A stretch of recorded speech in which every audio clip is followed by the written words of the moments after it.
Mapapagod, pero hindi susuko. Alam mo ba na may dalawang uri ng pagod na pwede mong madama? Una, yung pagod na itutulog mo lang at pagising mo, okay ka na. Pero may isang uri ng pagod na talagang kakaiba.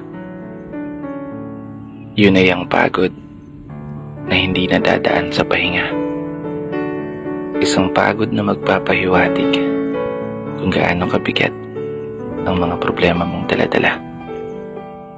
Pagod na magpapanginig ng mga luha sa mata. Pagod na magdidikta sa'yo para sabihin ayaw mo na. Mapapatanong ka na lang talaga, saan nga bang direksyon ng aking mga paa? Mga paang tila pagod na sa kakahakbang. Mga paang ngimay na sa kada tapak sa baitang ng hagdan. Isang hagdan na magdadala sa akin patungo sa isang palapag na pinapangarap ko. Mapapagod, pero hindi